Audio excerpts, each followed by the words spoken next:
Oke, salam sedulur semuanya, balik lagi di SAW Story. Dan udah lama banget aku nggak upload video ya. Dulur-dulur semuanya, salam sedulur semuanya. Oke, kali ini aku akan sedikit cerita ya tentang pengalaman pribadi aku. Ini sedikit creepy ya teman-teman, dan ini hal-hal yang berbau mistik. Tapi kalian boleh percaya atau enggak, karena ini memang kejadian di aku.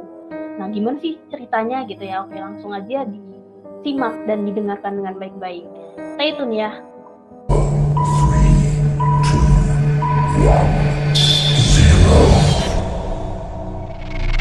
Oke, jadi terjadi di tahun 2015, di mana di posisi 2015 ini aku tinggal di Jawa Tengah, teman-teman. Karena aku dulu memang sekolahnya di Jawa Tengah sampai dengan lulus SMA. Nah, di 2015 ini bertepatan dengan kelulusan SMA. Dan singkat cerita, aku waktu itu diterima di universitas dengan jalur undangan di Bogor. Dengan hasil pengumuman tersebut, bergegaslah seminggu kemudian aku harus mempersiapkan keberangkatan untuk daftar ulang ke sana gitu.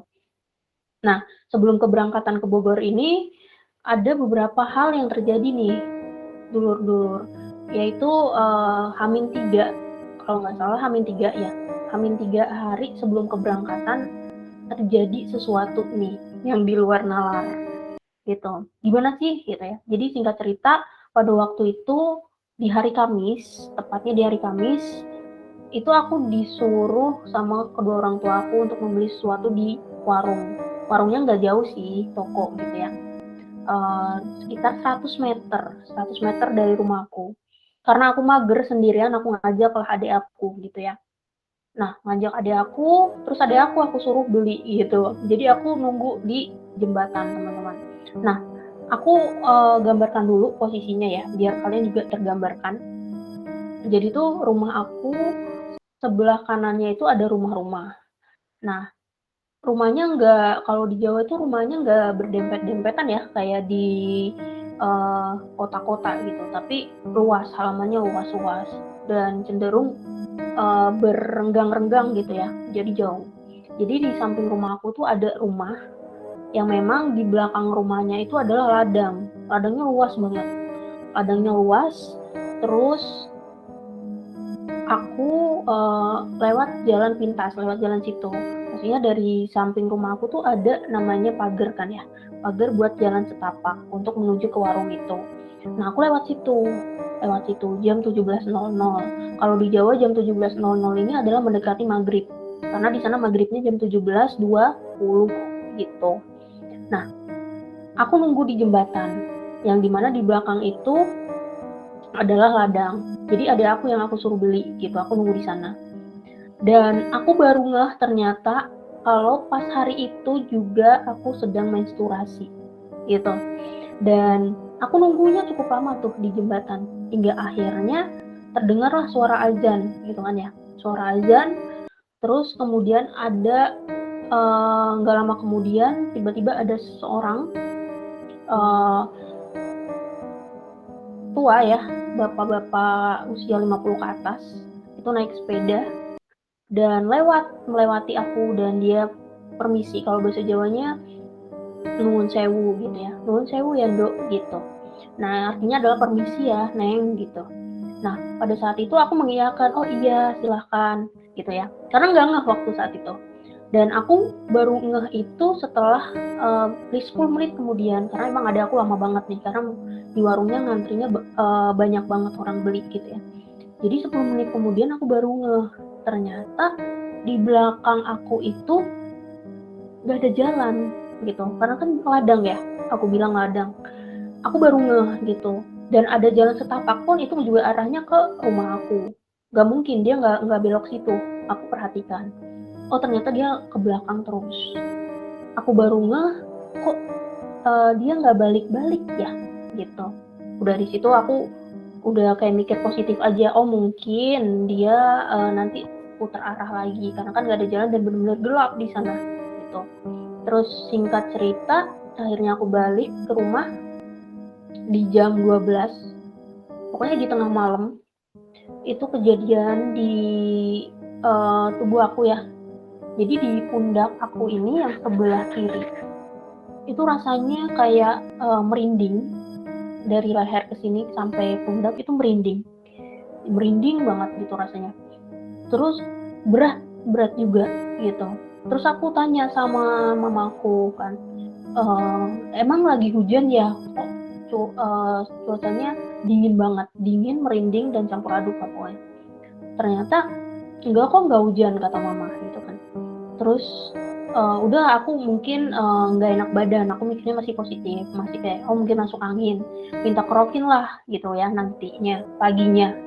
Terus waktu paginya tuh masih kerasa merinding dan berat gitu. Terus aku bilang ke mama aku, coba dong minta dikerokin gitu ya. Kalau orang Jawa di sana kan biasanya dikerok ya kalau masuk angin. Coba dikerok, karena aku juga nggak suka sih kalau misalkan dikerok gitu. Jarang-jarang banget. Akhirnya mama aku kerokin, udah selesai itu malamnya kejadian lagi. Panas dingin, bener-bener panas dingin. Padahal itu udah mendekati mau keberangkatan ke Bogor. Makanya terus aku bilang ke mamaku, "Mah, kok ada yang aneh ya rasanya?" "Kenapa aneh?" gitu. Rasanya tuh di leher aku, dari leher kiri sampai pundak kiri, tapi cuma setengah aja gitu. Itu tuh merinding, dingin, terus berat gitu. Mau diantar ke dokter gitu. Kalau ke dokter kayaknya nggak ngaruh juga sih, Ma, aku bilang gitu kan. Terus akhirnya, "Kamu emang kemarin ngapain aja?" dia bilang gitu, mamaku. Terus aku ceritalah gitu ya. Akhirnya, "Oh ya, kemarin aku tuh ketemu sama ini di jembatan, kemudian aku baru ingat kalau saat itu menstruasi." Karena ada yang bilang ya kalau orang Jawa kuno itu sebutannya kita tuh kalau menstruasi nggak boleh keluar rumah, apalagi mendekati maghrib gitu. Itu pantang banget gitu. Jadi nggak boleh keluar rumah mendekati maghrib, apalagi maghrib. Itu pasti akan terjadi sesuatu. Itu di di tempat aku tuh masih kayak kental banget memang kayak gitu. Anggapan-anggapan seperti itu. Tapi memang percaya nggak percaya itu memang kejadian. Nah, akhirnya singkat cerita hari itu juga gitu, habis asar itu aku minta tolong sama guru ngaji aku.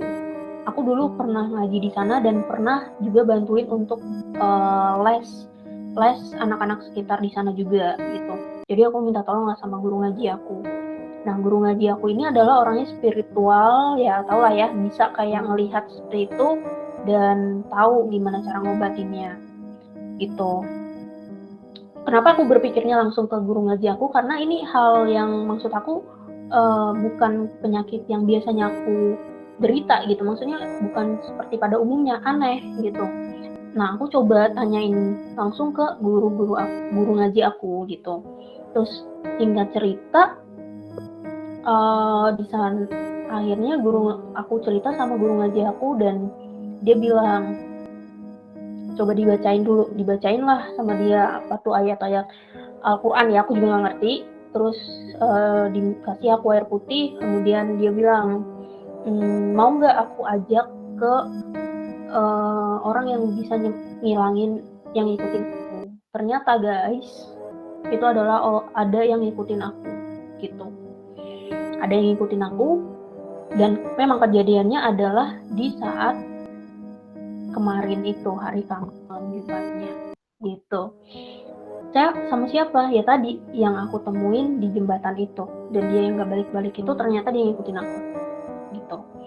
Singkat cerita aku dibawalah ke temennya gitu. Rumah jauh banget, itu malam-malam ya, karena besoknya itu memang udah berangkat ke Bogor, jadi mau gak mau malam itu juga. Terus malam itu aku pergi sama adik aku sama guru aku langsung ke sana ke lokasinya. Di situ udah dibilang, ini aku hilangin ya karena ada yang ini gitu.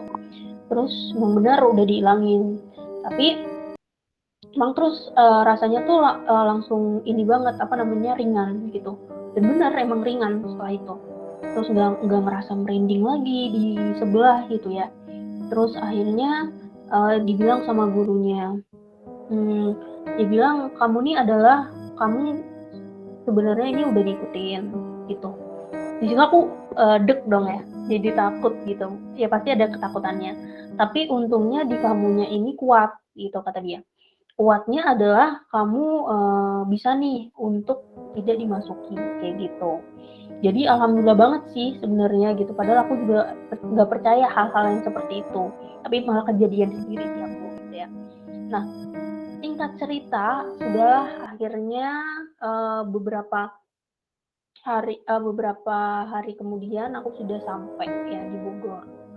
Kemudian aku dibekali sama yang guru aku itu tadi harus baca-baca ayat-ayat Al-Quran atau surat-surat Al-Quran yang harus kamu baca setiap hari atau harus dijaga. Nah itu aku amalkan setiap hari.